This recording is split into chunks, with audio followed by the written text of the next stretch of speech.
I was a butcher for 13 years and a cook for about half of that. In that time, I discovered one of the best and easiest corned beef recipes you can make at home. This recipe is for 5 pounds of brisket. It's a very easy recipe. It's gonna seem simple, but trust me, sometimes simple makes some really good food. We're gonna start off by heating up 1 gallon of water for our brine. You're gonna need about 3 to 4 cloves of garlic. I'm just gonna go through and chop these up. You don't really need a fine chop, but a rough chop works. Just enough to help release all that good flavor. Now we're gonna add that to the water. Next, we're gonna need some sugar. And you're just gonna need half of a cup. All right, we're gonna add that to our water.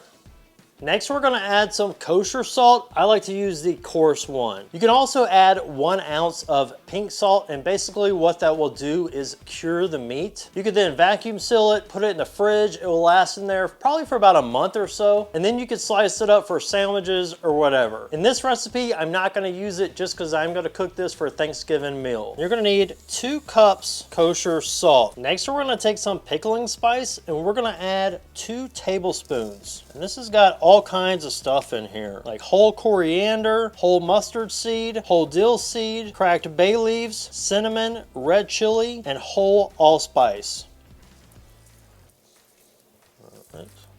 I'm gonna go ahead and stir all this up. You'll know when it's ready when all the salt and the sugar fully dissolves. Now, it may seem like a lot of salt, but what's gonna happen is when this is done, we're gonna put it in the fridge to chill for about 6 days or so. And during that time, the salt is gonna slowly start to penetrate all the way into the middle of the meat. And what this is gonna do is whenever the meat is fully done and cooked, it's gonna be super tender. Now, I have about a 12-pound brisket. I'm gonna use just a little bit over half of the smaller end. I'm gonna save the other half maybe for another video, or maybe one day I'll do like a smoked brisket. Most of the weight's gonna be on this bigger end, so I'm gonna go a little bit more than halfway, and this should be right about 5 pounds. If it goes a little over, it'll be all right. Now, you could trim off some of this fat if you wanted to, but really, that's where a lot of the flavor is gonna come from, so I'm just gonna keep that on there. It's always a good idea to rinse your meat first. Ooh, this one feels like it's gonna be tender. So I just heated this up enough so that all the flavor would really come out. It's very fragrant right now. You just wanna make sure that you stir this often so that the salt and sugar will dissolve and won't burn to the bottom. Now we're gonna turn this off and let this cool. So I had this in the fridge for about an hour and a half. Now that it's cooled down, let's put the brisket inside.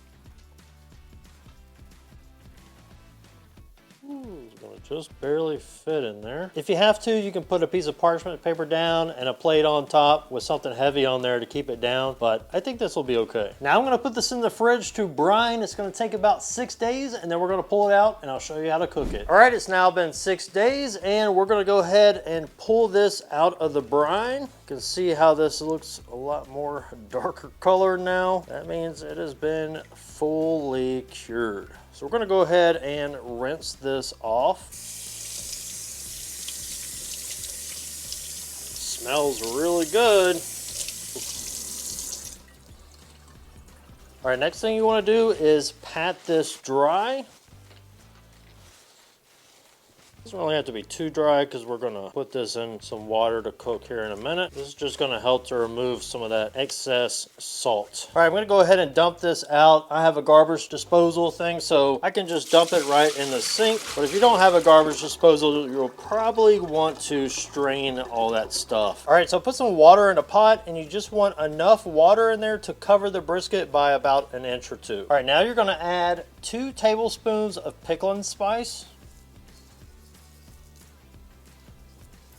And the next thing we're gonna do is bring this up to a boil, and we're gonna boil it for about 2.5 to 3 hours, or at least until it's tender. Ended up letting it go a little bit longer, closer to 4 hours, but it's looking ready to pull out. Man, this is smelling like some good corned beef.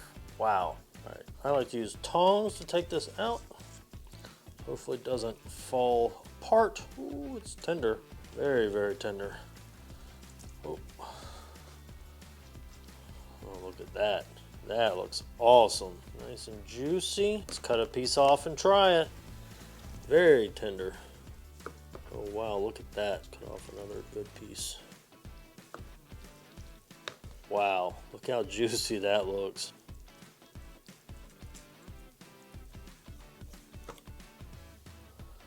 Look at that. It just falls right apart. Oof, I gotta try this. That smells like some really good corned beef. Smells just like I remember it. Let's try it out.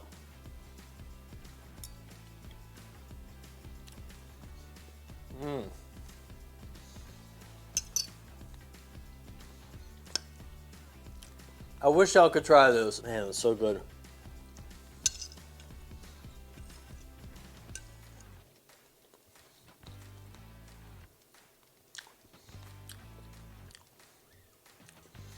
That is literally the best corned beef I think I've ever had. I really wish y'all could try this and see just how good this is.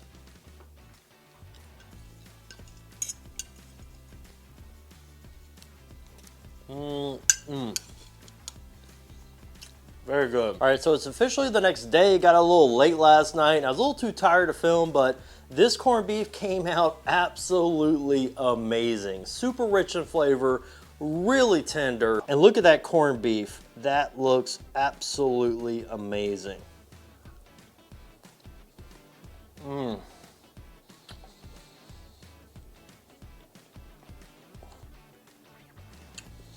For such a simple recipe, this comes out like something you would get at a 5-star fine dining restaurant. It is absolutely delicious.